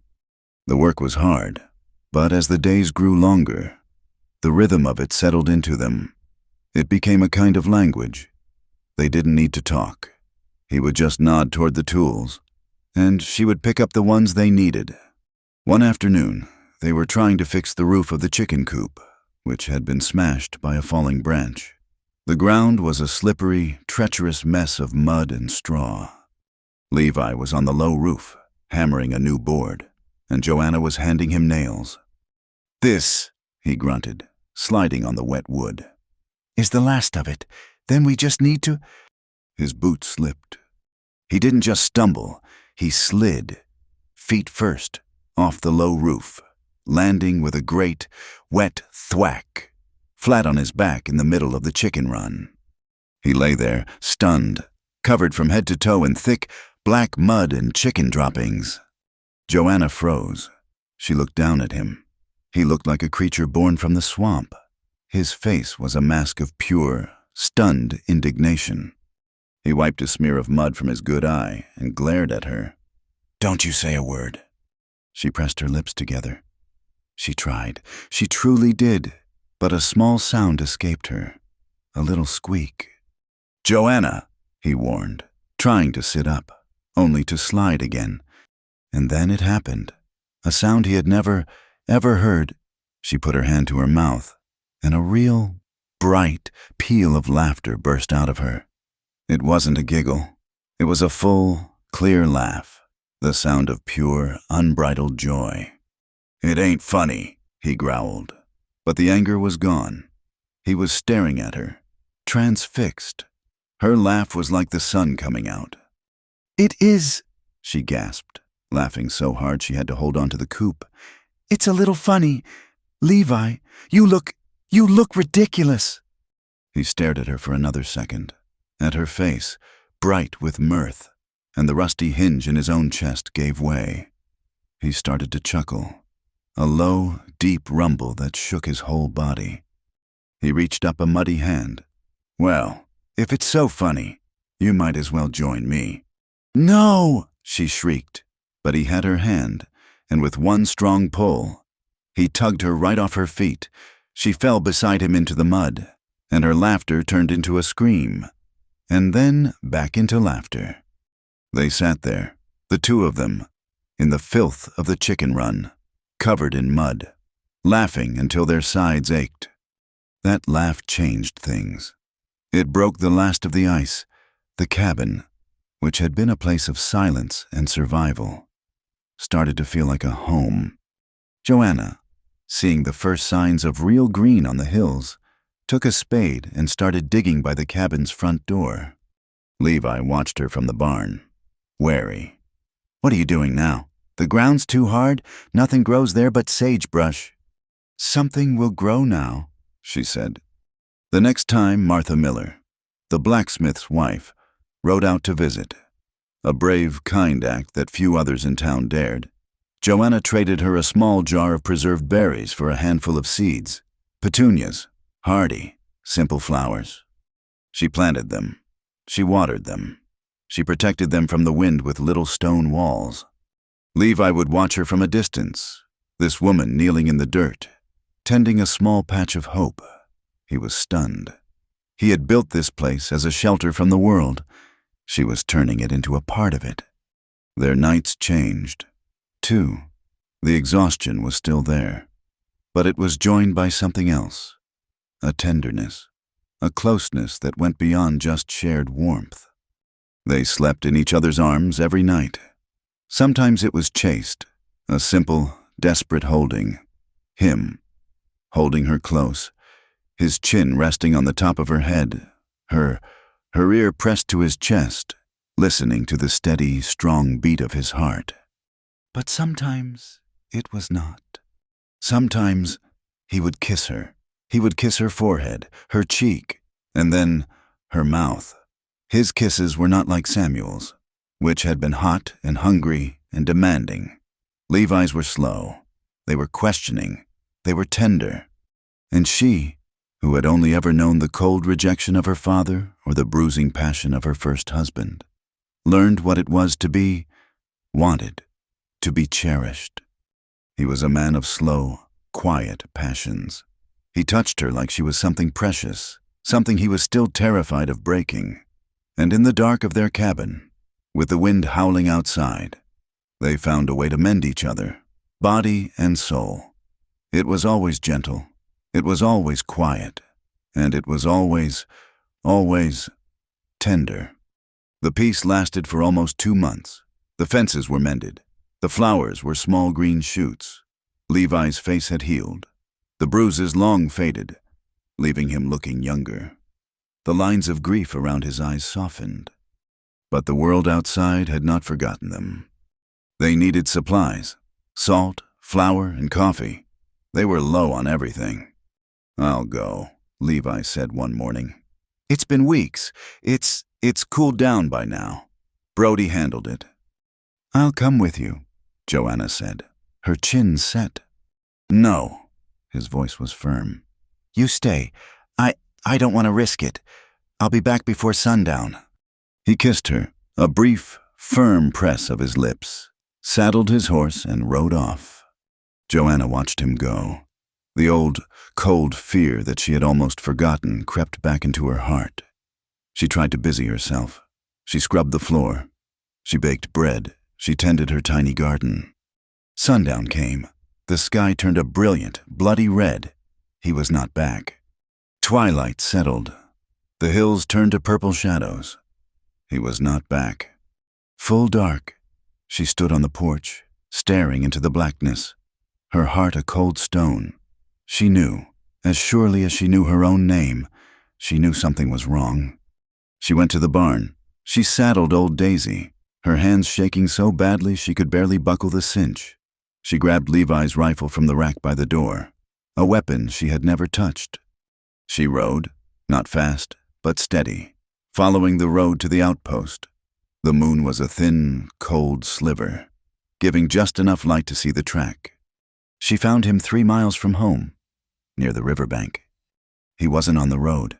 He was in the dirt, by the side of it, near the trees. His horse was gone. The supplies were gone. the sacks of flour and sugar ripped open and dumped in the mud. He was lying on his side, his hands tied behind his back. "Levi!" she screamed, throwing herself from the mare. He was conscious, barely. He groaned when she touched him. "Joanna, run!" "Who did this?" she whispered, her hands frantically working at the knots. "Town men," he rasped. His face was a bloody mask. This was not a fight. This was a beating. Henderson, Barker, the preacher's son, 3 of them. They were waiting for me. Said, he coughed, and blood flecked his lips. Said they'd teach me what happens to a man who marries a ruined woman. She got the ropes off. Her fury was a cold, sharp blade. It burned away her fear. "Can you stand?" "Ribs," he gasped. "Broken." It took her an hour of agony. Her pulling, him groaning, both of them falling in the mud. She got him onto Daisy's back, him slumped forward, barely clinging on. She walked beside him, holding him, the rifle in her other hand. Every step a lifetime. She got him home. She got him out of the saddle and onto the bed. She lit every lamp in the cabin, her movements quick and precise. She built up the fire until it roared. She brought the water basin. He was worse than before, much worse. His face was swollen beyond recognition. His shirt was soaked in blood from a cut on his head, and he was breathing in shallow, wet gasps. He tried to sit up, his eyes wild with pain. "Joanna, the town! They won't stop! You have to go!" She took the wet rag and pressed it to the gash on his head, hard, to stop the bleeding. He cried out. "Be silent," she said. Her voice was not the voice of the timid woman who had arrived months ago. It was a voice of steel. "You listen to me, Levi Thorne. You fought for me, when I was nothing, when I was a stranger. You took a beating for my name in that saloon. You stood on that porch and you faced down the law for me. You are my husband." She leaned close, her eyes boring into his, fierce and bright with a terrifying fire. "Now I fight for you. You are not allowed to leave me. You are not allowed to die. I forbid it." She nursed him. She nursed him day and night. She didn't sleep for 3 days. She sat in the chair by the bed, the rifle resting across her lap, watching the door, watching his chest rise and fall. She cleaned his wounds. She wrapped his ribs. She spooned broth into his mouth. She held his hand when the fever took him. And she spoke to him, her voice low and constant, telling him about the garden, about the calf, about the fences, anything. She tethered him to the world with the sound of her voice. He recovered, slowly. The human body is a stubborn thing. The ribs knitted, the fever broke, the cuts closed. He sat on the porch in the warm sun, a blanket over his legs. He was pale and thin, but he was alive. Joanna sat on the step below him, mending his torn shirt, her head resting against his knee. They were quiet. They had survived. A week later, he was strong enough to ride. "Come with me," he said one clear, bright morning. "I want to show you something." He took her, not to town, but up. They rode past the pastures they had mended, up a long, winding trail to a high ridge that overlooked the entire valley. The wind was clean and sharp up here. The sky was a vast, aching blue. He got off his horse and walked to a spot near the edge, a flat clearing of land sheltered by ancient pines. "This is it," he said, looking out. You could see the river, a silver ribbon. You could see their cabin, a tiny, perfect speck. "It's beautiful," Joanna whispered. "I came here after Jedediah died," he said, his voice quiet, lost in memory. "After Sarah left, I had this spot picked out. A long time ago, I was going to build a proper house here, not a cabin, a house with windows on every side." He paused, his hands in his pockets. "I always thought I'd build it for a family, for a child I never had, a place to leave to a son." Joanna's heart ached for him, for the ghost of the son he'd never known.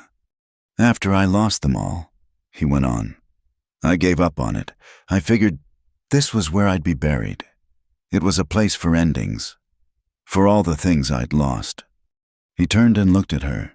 She was standing there, her hair pulled back by the wind, her face stronger, her eyes clearer than he had ever seen them.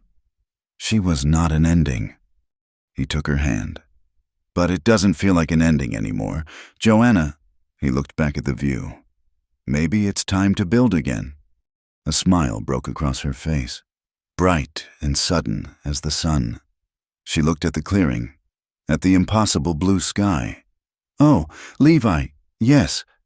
But just as quickly, the smile faded. A shadow passed over her eyes. She looked down, pulling her hand from his. What is it? He asked. It's beautiful, Levi, truly, she said, her voice suddenly flat. But let's go home. It's getting cold. He was confused. The warmth of the moment was gone, blown away by some secret wind. The ride back to the cabin was quiet. That night, it was back. The tension. They lay in bed, in each other's arms, but she was stiff. Her body was a rigid line against him. Tell me, he said into the dark. What was it? On the ridge? She was silent for so long. He thought she wouldn't answer. When she did, her voice was a dead, hollow thing. You spoke of a child, of a son. It was just a dream I had, once, he said, confused. It is a good dream, Levi, a fine dream. She took a shaky breath. But it is not one I can give you. He was still, what do you mean? If you build that house, if you build it for a child, you must build it with someone else. I cannot give you one. Joanna, what are you talking about? She turned in his arms, her face buried in his chest, her voice muffled and thick with a shame so deep it poisoned her. My first husband, Samuel. She told him. She told him about the night he came home, drunk and furious over a gambling debt. She told him how she had just found out, that very day, that she was pregnant. She told him how he'd hit her, and how, when she fell, he had kicked her in the stomach. I lost the baby, she whispered, her body shaking with silent, old sobs. And the doctor said I was damaged. Inside, he said I was torn up, that it was a miracle I lived. But he said there would never be another. I am barren. Levi. She clutched his shirt, her voice breaking. I am sorry. I am so sorry. I am broken. I am a ruined woman. In every way. I cannot give you a family. She waited. She waited for the disappointment, for the anger, for the cold rejection. This was her final, ugly secret. This was the reason she was worthless. Levi didn't move. He didn't flinch. He just lay there in the dark, his arms around her, listening to her quiet, desperate sobs. Finally, he took her by the shoulders and gently, firmly, pulled her back so he could look at her, even in the dark. Joanna, he said, his voice rough. Look at me. Did I ask you for a child? No, but a man wants... Did I marry you to be a broodmare? To give me sons? No, but... I married you, he said, his voice fierce and low, shaking with an emotion she couldn't name. I married you because you are strong, because you have more grit than this whole damn territory.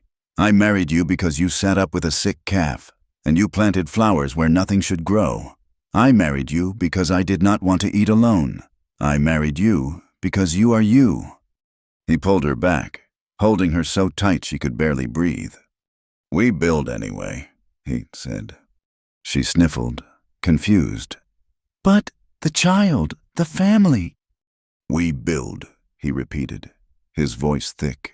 A house, that house, on the ridge, for us. He tilted her chin up and kissed her. He kissed her, not with tenderness, but with a raw, desperate certainty. It was a kiss that tasted of salt, and pain, and promise. It was a kiss that sealed a vow. "Just us," he whispered against her lips. "You and me, that's the family, that's enough." The words, "just us," settled in the small cabin. And for the first time, the half-finished skeleton of the house next door didn't look like a grave. It looked like a promise. They found a new rhythm, one not born of survival, but of quiet partnership.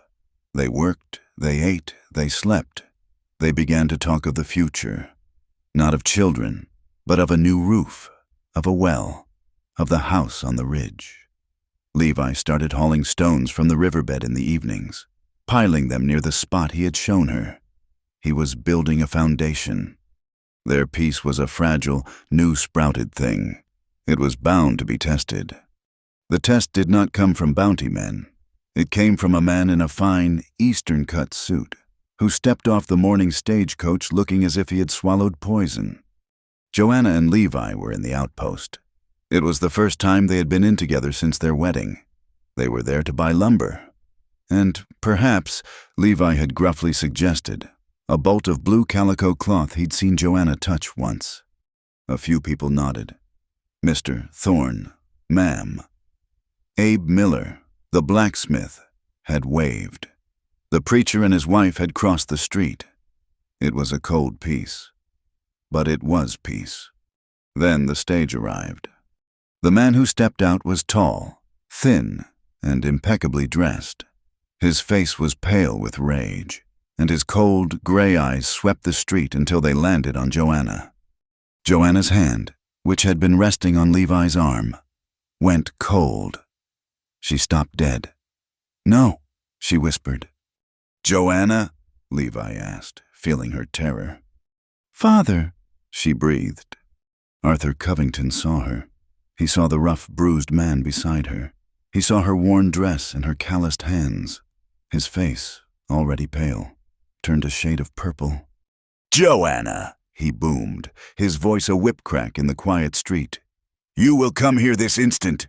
You are a disgrace." Levi stepped in front of her. It was a simple, solid movement. He was a wall. "You must be Mr.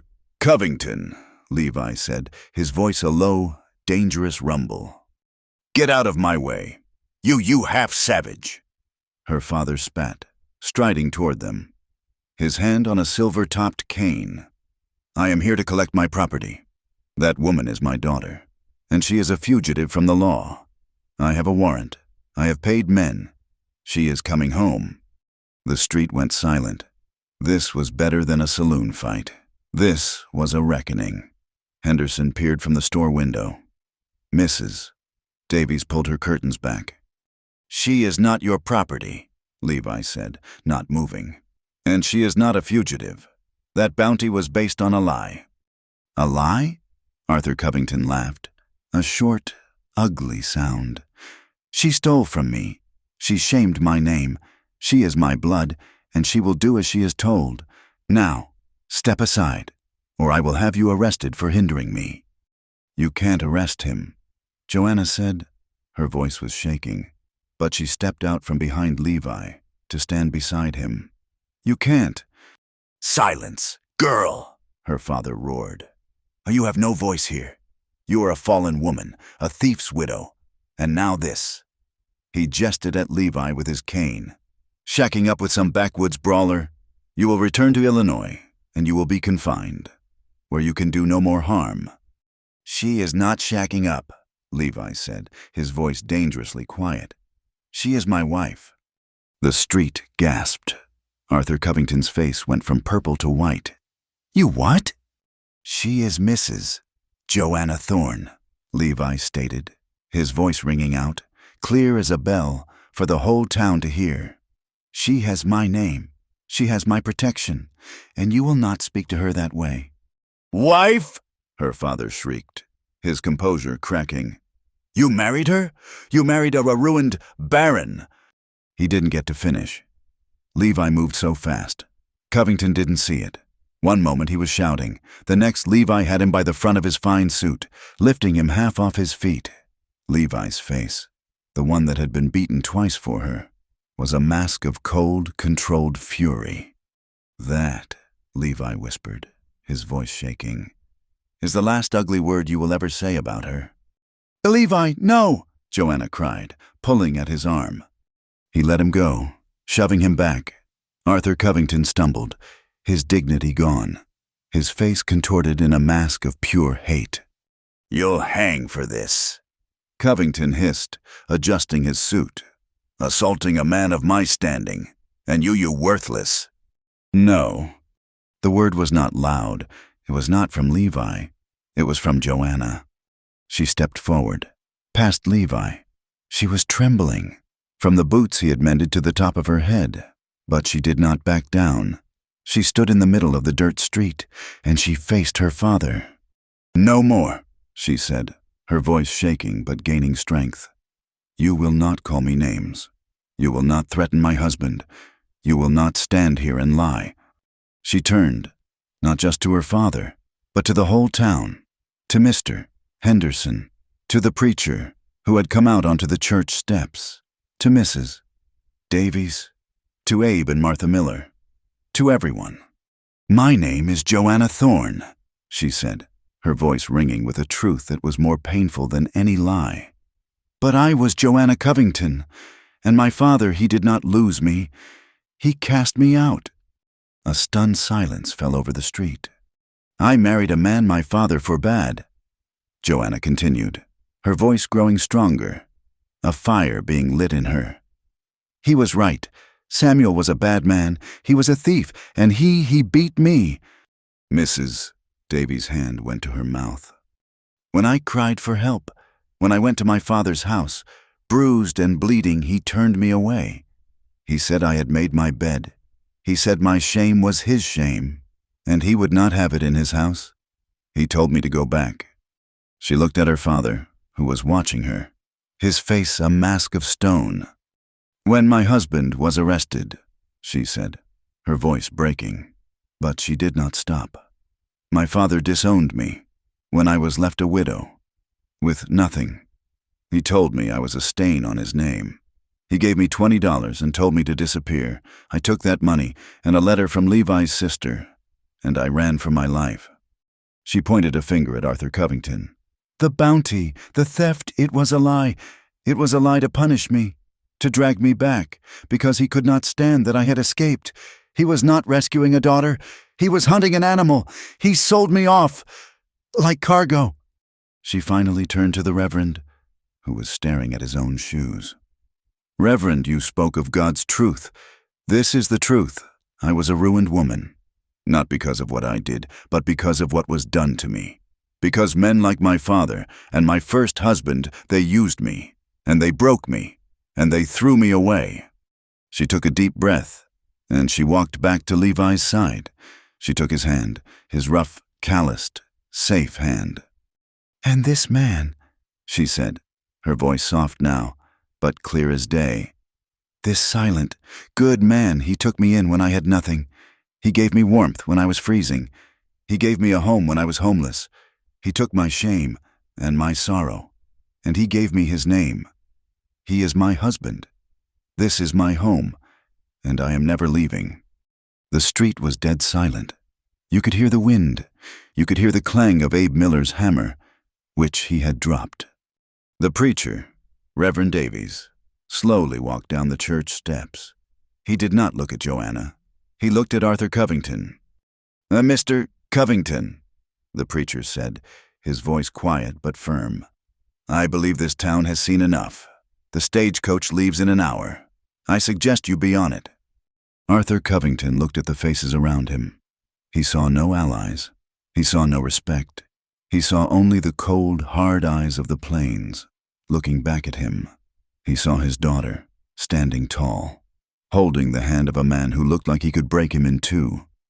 And he saw Levi Thorne, who stepped forward. Levi wasn't looking at her father. He was looking at Sheriff Brody, who had just stepped out of his office. Levi reached into his own coat pocket and pulled out a folded piece of paper. He handed it to the sheriff. "Sheriff," Levi said, his voice loud enough for all to hear. "That's a deed. I filed it in Cheyenne last week. It names Mrs. Joanna Thorne as co-owner of my land. All of it. The house, the livestock, half of everything. He turned and looked at his wife, and the love in his eyes was so fierce it was almost painful to watch. Then he looked at her father. "She is not your property, Mr. Covington. She is not my property. She is my partner. And now," he said, his voice dropping, "no one owns you again, Joanna." Joanna looked at him, and the last of her fear, the last of her shame, it evaporated. She was free. Arthur Covington said nothing. He just stared at his daughter, his face a mask of utter defeat. He turned, his back stiff, and walked to the stagecoach office to wait. He was a man with no power here. He was just a stranger, in a fine suit, who had lost. He left an hour later. No one watched him go. Slowly, the town went back to its business, but something had changed. As they loaded their lumber, Abe Miller came over. He didn't say anything. He just put a hand on Levi's shoulder and squeezed. Then he looked at Joanna. "Ma'am," he said, and he tipped his hat. Martha Miller came out of the general store. She walked right up to Joanna and took both her hands. "You are a good woman, Joanna Thorne," she said, her eyes shining. "A strong woman." A few others nodded as they passed. A quiet "ma'am," a respectful look. Others did not. Mrs. Davies hurried her son into the church, her face pinched. Henderson stayed hidden in the shadows of his store. The world doesn't change all at once. It changes slow, a few people at a time. But it was enough. The ride home was quiet. They rode side by side. The new blue calico cloth was tied to Levi's saddle. That night, they lay in bed, curled together, the wind howling outside, a familiar, lonely sound, but it couldn't get in. The cabin was warm. They lay in the dark, her back pressed against his chest, his arm heavy and secure over her waist. His hand rested just below her heart. She let out a long, slow sigh, a sound of such deep, profound contentment that he tightened his hold. "Levi?" she whispered. "I'm here." She reached up and covered his hand with her own. She looked around the small, dark room, at the one bed that held them both. "It doesn't feel too big anymore," she whispered. He said nothing. He just turned and kissed the back of her head and held her. The next week, they decided to host a supper. It's what neighbors do," Joanna said, her voice hesitant. "Just a proper supper." Levi nodded. "All right." Joanna cooked for 2 days. She made a stew. She baked 3 loaves of bread. She even opened a jar of her precious preserved peaches. She was terrified. She was terrified no one would come, that she had stood in that street and bared her soul, and it would make no difference. The night came. The table was set. The cabin was clean and warm. They waited. An hour past sundown, there was a knock. Joanna's heart leapt. Levi opened the door. It was Abe and Martha Miller. Martha was holding a wrapped brick, still warm. "It's my apple cake," she said, smiling. "Abe can't stand it, but I figured you two might." Come in, Joanna said, her voice thick with relief. They were the only two who came. They sat at the small, rough table. They ate stew, and they talked. They talked about the weather and the price of lumber. They talked about the hard winter and the promise of summer. It was normal. It was the first normal night of Joanna's life. As the Millers were leaving, Martha hugged Joanna again. "You're good people. You two, don't let this town tell you otherwise. You keep building." Joanna closed the door after them, and she leaned against it, a smile on her face. Levi was stacking the plates. He looked at her. It was a good supper. "They were the only ones," she said, her smile not fading. "I know," he said. "2 came." She looked at him, and her heart was so full she thought it might burst. "That's enough," she said. Summer came. It came to the high plains with a sudden, desperate heat. The land turned from brown to a pale, dusty green. Joanna's garden, the one she had planted by the door, exploded. The petunias, which Levi had scoffed at, bloomed in a riot of purple and white, a shocking, defiant splash of color against the gray wood of the cabin. She tended them every morning, her hands in the dirt, the sun on her back. She was no longer pale. Her skin was brown. Her body was strong. Levi was working on the porch. The old one had rotted through. He was replacing the boards. His hammer strokes a steady, rhythmic, comforting sound. He was whistling, a low, tuneless sound. He wasn't building a grave. He was mending a home. The wind howled in the distance. It was always there. The world was still a hard, unforgiving place. There were still men in town who looked away when they rode in. Her father was still out there. Somewhere, the winter would come again. But inside the small, charmed circle of their land, there was warmth. The sun was setting, painting the high clouds in shades of peach and rose. Joanna stood up from her garden, wiping the rich, dark soil from her hands onto her apron. She watched him, her husband. He finished with a final, solid blow of the hammer. He tested the board with his boot. It was strong. He looked up and saw her watching him. He didn't smile. He didn't have to. His eyes, the ones that had been so full of loss, were quiet. They were full of her. She smiled. "Come to bed, Levi," she said, her voice soft, carrying on the warm evening air. He set his hammer down. He walked to her, across the new, solid porch. He didn't stop. He walked right to her, and he took her dirt-stained hand in his. He held her hand, and together they walked into the cabin, and he closed the door behind them. Thank you so kindly for listening to our story. We'd love to hear where you're listening from, so please drop a comment below and connect with your fellow listeners. And be sure to subscribe to the Wild West Campfire channel and share your thoughts.